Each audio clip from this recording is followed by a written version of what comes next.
မနေ့ကဂျပန်နိုင်ငံမှာငလင်လှုပ်ခတ်ပြီးတဲ့နောက်ပိုင်းမှာဆက်လက်ပြီးတော့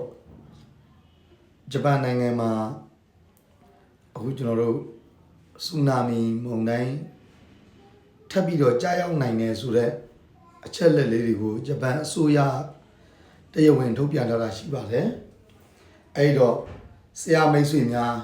ဂျပန်နိုင်ငံကမိတ်ဆွေများအစားအစာအရာဂယူးဆိုင်ပြီးတော့တတိလေးထားပြီးတော့နေပေးကြဖို့ဆရာပြောဆိုလိုပါတယ်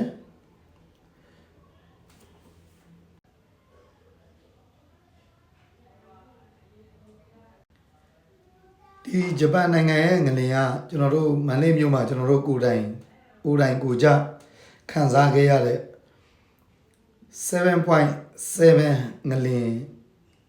အလောက်အနေထားရှိပါတယ်အဲ့ဒီငလင်ကကျွန်တော်တို့နိုင်ငံမှာဆိုရင်ဖြင့်တော်တော်လေးကိုအလူးလဲကျွန်တော်တို့ခံစားခဲ့ရတာပါဒါပေမဲ့သူတို့နိုင်ငံမှာကျတော့ကြိုတင်ပြီးတော့အတိပေးတဲ့ message တွေဖုန်းထဲမှာအတိပေးတဲ့ alarm တွေပါလေအကုန်ပြုလုပ်ခဲ့သည့်အတွက်အထီးခိုက်အသေးပြောင်းတော်တော်လေးကိုမရှိသလောက်ဖြစ်ခဲ့ပါတယ်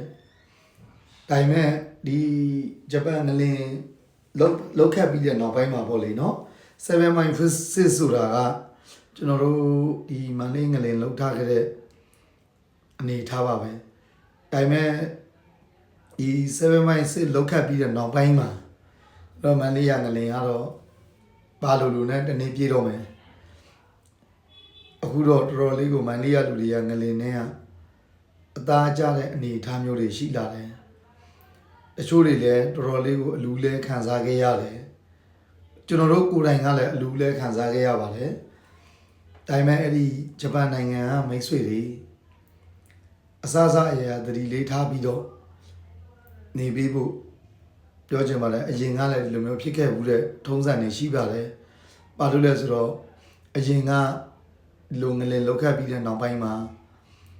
ဆူနာမီမုန်တိုင်းကြားရောက်မှုတွေရှိပါတယ်အခုဆူနာမီမုန်တိုင်းဟာဆိုရင်3မီတာခန့်မှန်းခြေကျွန်တော်တို့10ပေလောက်အမြင့်အထိဆူနာမီတိုက်ခတ်မဲ့အနေအထားမျိုးလေးတွေ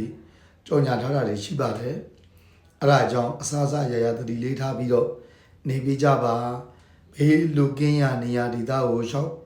ချောင်းတိန်နေပေးဖို့အတွက်တောင်းဆိုပါတယ်အားလုံးပဲကျေးဇူးတင်ပါတယ်